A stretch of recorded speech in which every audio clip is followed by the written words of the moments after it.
Selamat pagi saudara, selamat berjumpa kembali dalam pelajaran Alkitab mingguan bersama Suara di Bukit.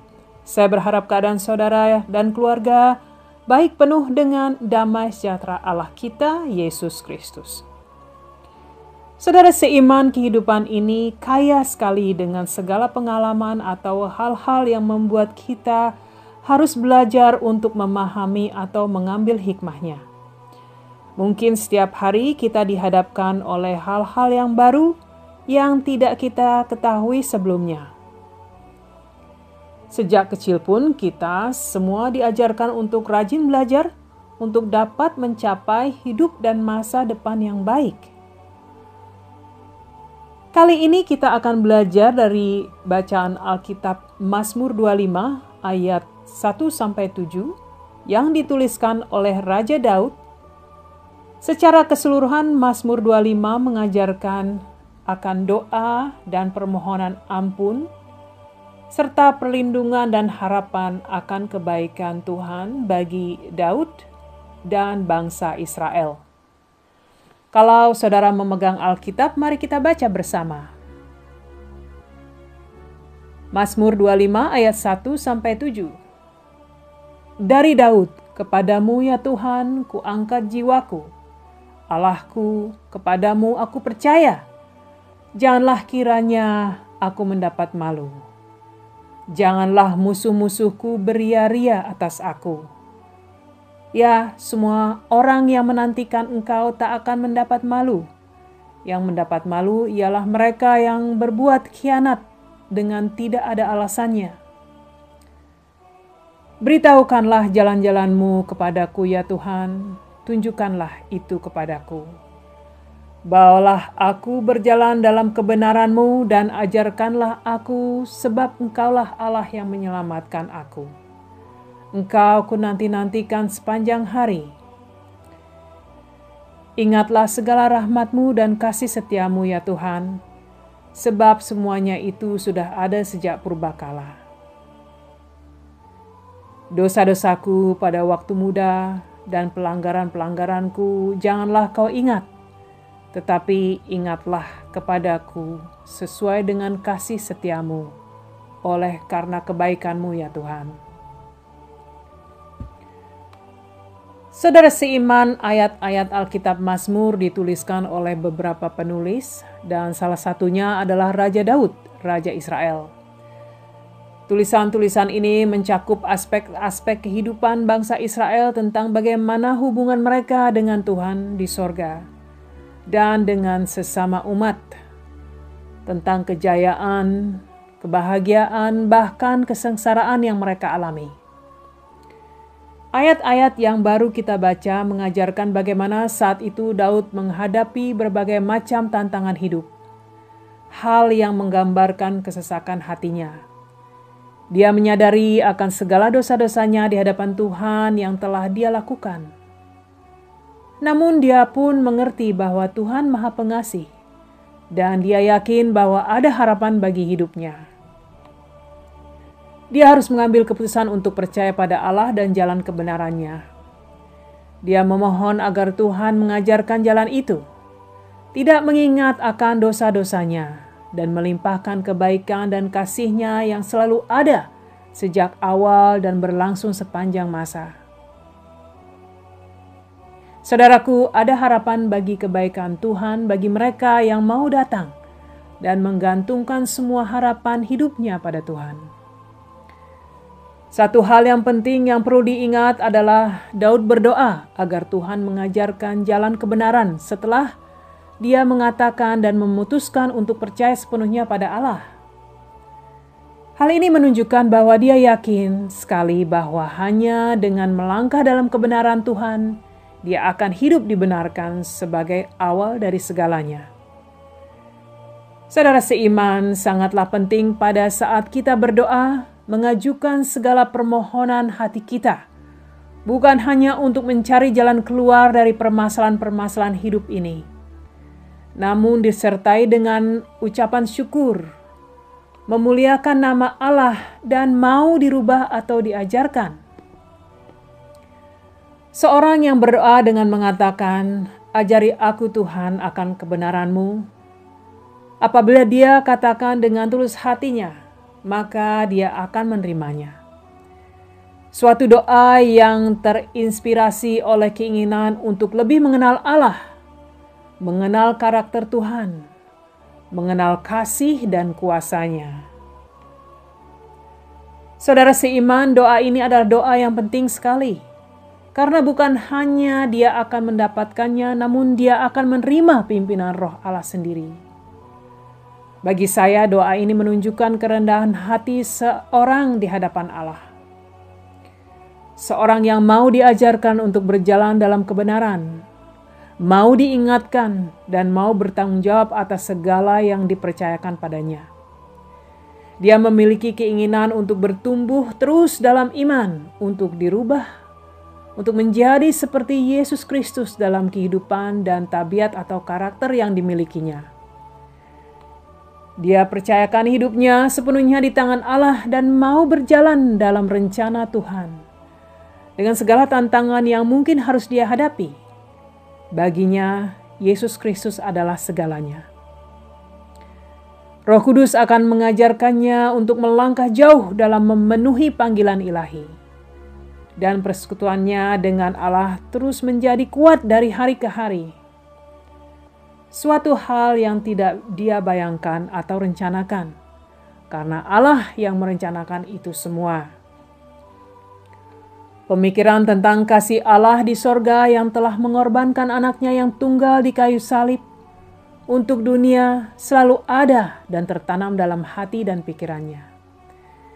Dia telah dibenarkan di hadapan Allah bukan karena usahanya sendiri, namun karena pengorbanan darah Kristus dan pengampunan atas segala dosa-dosanya.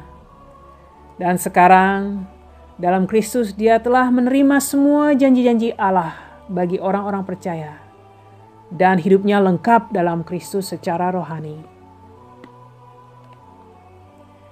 Apakah hal ini semua menggambarkan kehidupan pribadi saudara sebagai pengikut Kristus? Atau apakah saudara berkecil hati dan merasa hal itu sangatlah tidak mungkin dipenuhi? Saudara seiman sangatlah penting bagi orang-orang percaya untuk terus menganalisa diri, meneliti hati masing-masing apakah dirinya berjalan dalam iman, dan mengukurnya semua dengan firman-firman suci Alkitab. Semua manusia lahir dalam dosa, saudara. Dan kalau bukan karena kasih Allah yang menyelamatkan, maka manusia akan mati dalam dosa. Tuhan Allah membuka jalan bagi umat manusia yang mau percaya, mau menerima kebenaran, dan mau diajarkan. Roh Kudus adalah Roh Allah, pengajar yang baik, yang selalu siap memberi bimbingan kapanpun apabila saudara memohon padanya. Namun saudara harus dapat memahami otoritas dan menghargai keberadaannya. Dia adalah Roh yang membangkitkan Kristus dari kematian. Dan sekarang dia berada dan bertahta dalam hidup orang-orang percaya. Yohanes 16 ayat 13 menuliskan tentang Roh Kudus. Tetapi apabila ia datang, yaitu Roh kebenaran, ia akan memimpin kamu ke dalam seluruh kebenaran. Sebab ia tidak akan berkata-kata dari dirinya sendiri, tetapi segala sesuatu yang didengarnya, itulah yang akan dikatakannya. Dan ia akan memberitakan kepadamu hal-hal yang akan datang. Saudaraku, Roh Kudus adalah Roh kebenaran yang bekerja untuk menjadi saksi dan menegakkan kebenaran Allah. Dia adalah pemberian terbesar yang Yesus minta dari Allah Bapa di sorga bagi orang-orang beriman dan pengikutnya. Oleh kuasa Roh Kuduslah hati kita dimurnikan. Penyebaran firman Allah tidak akan membawa hasil tanpa bantuan dan keberadaan Roh Kudus. Hanya pada saat kebenaran ditanamkan dalam hati seseorang dengan kuasanya, maka akan membangkitkan jiwa dan merubah kehidupannya. Saudaraku, banyak orang yang percaya dan mengakui segala janji-janji Tuhan, berbicara tentang Kristus dan Roh Allah, namun tak mendapatkan perubahan dalam hidup mereka. Mengapa demikian, saudara? Hal ini disebabkan karena mereka belum bersandar sepenuhnya untuk dibimbing dan diarahkan oleh Dia. Mereka masih mengikuti keinginan hati sendiri untuk memenuhi rencana pribadi. Saudaraku, kita tidak dapat memakai Roh Kudus, namun Roh Kuduslah yang memimpin jalan hidup kita, memakai kita untuk memuliakan Allah Yesus Kristus. Yang harus kita lakukan adalah patuh pada segala perintah Tuhan, walaupun hal ini kadang membawa kesengsaraan bagi hidup kita. Percayalah saudara bahwa Allah berkuasa atas segalanya. Pada saat saudara mendengarkan pelajaran ini, Tuhan tahu semua apa yang ada dalam hati dan pikiran saudara. Filipi 2 ayat 13 menuliskan, karena Allah lah yang mengerjakan di dalam kamu baik kemauan maupun pekerjaan menurut kerelaannya. Saudaraku, akan selalu ada hal-hal yang Tuhan ajarkan bagi kita melalui pengalaman hidup kita sebagai anak-anak Tuhan yang mau bertumbuh dalam kasih Tuhan. Berpegang kuatlah pada kuasa dan firman-firman Allah, saudara. Tanamkan dalam hati firman-firman kehidupan dengan hikmat dan pengertian rohani, dan jangan sampai pernah terlepas. Maka hal ini akan membawa hasil dan berbuah pada waktunya. Yohanes 15 ayat 17-18 menuliskan, Yesus berfirman, "Jikalau kamu tinggal di dalam aku dan firman-Ku tinggal di dalam kamu, mintalah apa saja yang kamu kehendaki, dan kamu akan menerimanya. Dalam hal inilah Bapa-Ku dipermuliakan, jika kamu berbuah banyak, dan dengan demikian kamu adalah murid-murid-Ku." Saudaraku, Yesus telah menjanjikan akan berkat-berkat rohani dalam hidup kita yang dapat membangun iman dan memuliakan Allah.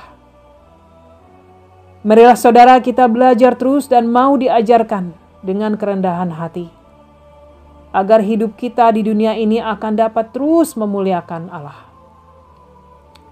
Saya akan tutup pelajaran ini dengan firman dari 1 Yohanes 2 ayat 17 yang mengatakan, dunia ini sedang lenyap dengan keinginannya, tetapi orang-orang yang melakukan kehendak Allah tetap hidup selama-lamanya. Mari saudaraku, mari kita berdoa. Allah Bapa di sorga, begitu besar kasih dan setia-Mu Allah pada kami orang-orang yang telah Kau selamatkan. Kami bersyukur atas kasih-Mu Bapa. Bapa, ada hal-hal dalam hidup kami yang harus kami rubah untuk mau belajar dan diajarkan. Bapa, kami berdoa agar ada keinginan itu dalam hidup kami untuk dapat menerima semua yang telah Kau sediakan bagi kami demi kemuliaan nama-Mu Bapa. Kami berdoa agar kami patuh pada firman dan pimpinan Roh-Mu yang kudus, agar hidup kami terus berubah dan membawa kemuliaan bagi nama-Mu Bapa di dunia ini. Terima kasih Bapa, segala puji dan syukur kami panjatkan di dalam nama Yesus Kristus Allah kami yang kami cintai. Kami berdoa. Amin. Amin saudara, terima kasih telah mendengarkan. Apabila ada dari saudara yang perlu bantuan doa, silakan hubungi tim doa kami melalui email yang tercantum pada video ini. Tuhan berkati dan sampai berjumpa kembali minggu depan.